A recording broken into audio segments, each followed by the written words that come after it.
savez, Réavenir a l'habitude d'organiser à l'automne un événement. Donc il y a 2 ans, c'était sur les bonnes pratiques environnementales dans l'île de Ré. L'année dernière, c'était sur la mobilité. Et cette année, c'était au début de l'année, on s'est posé la question, quel va être notre sujet?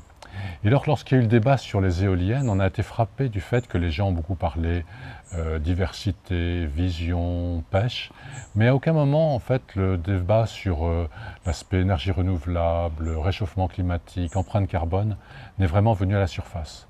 Donc on s'est dit, mais peut-être que c'est quelque chose qui manque aux gens pour vraiment apprécier des projets de cette ampleur, et peut-être qu'il faut revenir en quelque sorte aux fondamentaux.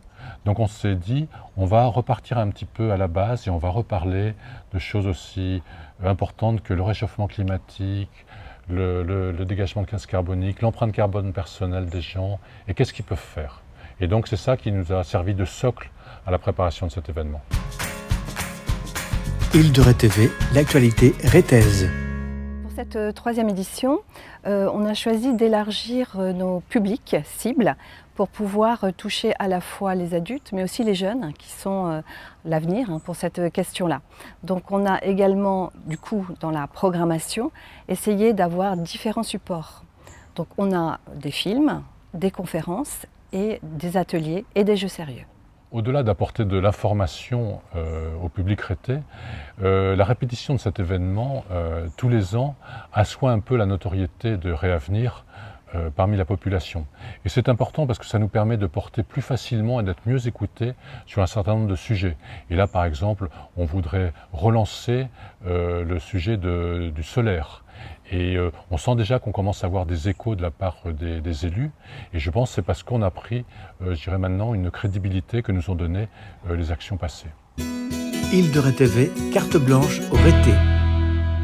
On attend un événement qui va pouvoir se dérouler en famille.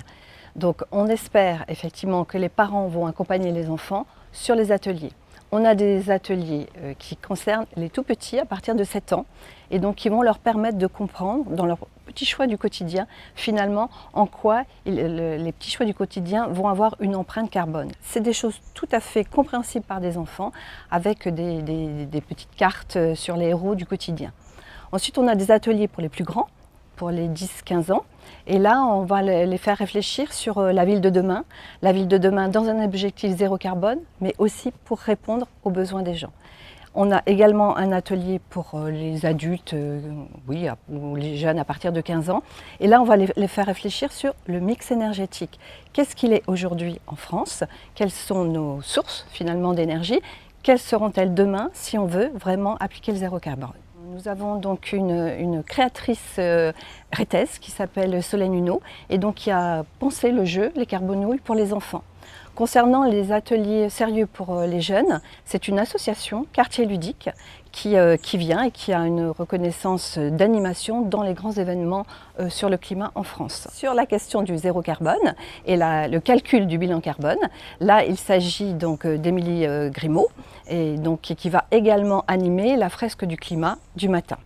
Enfin, nous aurons un shifter sur la conférence de lancement du matin. C'est une organisation qui est bien connue, dont le fondateur, Jean Covici, passe souvent dans les médias.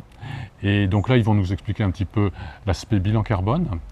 Et puis, en conclusion de la journée, on aura une présentation sur un rapport qui a été fait par l'ADEME. Et c'est un rapport qui est fait pour éclairer les choix politiques que prendront nos élus nationaux et locaux et qui présente 4 scénarios en termes de sobriété ou pas et en termes de diversification des sources d'énergie. Et quand on mélange tous les deux, on peut voir, je dirais, différentes possibilités pour notre pays. C'est clair que nos élus maintenant donc, sont convaincus, comme tout le monde, que l'action est d'autant plus nécessaire. On le voit au travers des efforts de sobriété demandés par le gouvernement, qu'ils appliquent ça déjà dans la gestion de leur commune, de leur communauté. Mais on voit aussi dans un article récemment publié par le Phare que sur le solaire, ils veulent vraiment, je dirais, mettre les bouchées doubles. Donc autant sur l'éolien, ils ont été très en retrait, voire négatifs, autant maintenant ils commencent à réaliser qu'il faut faire quelque chose, en tout cas pour compenser le refus qu'ils ont fait sur l'éolien. On vous donne rendez-vous à partir du jeudi 20 à 20 h pour la projection du film Demain, qui se sera donc projeté à La Malines. Nous serons donc en présence du public rété et nous organisons un petit débat à l'issue du film.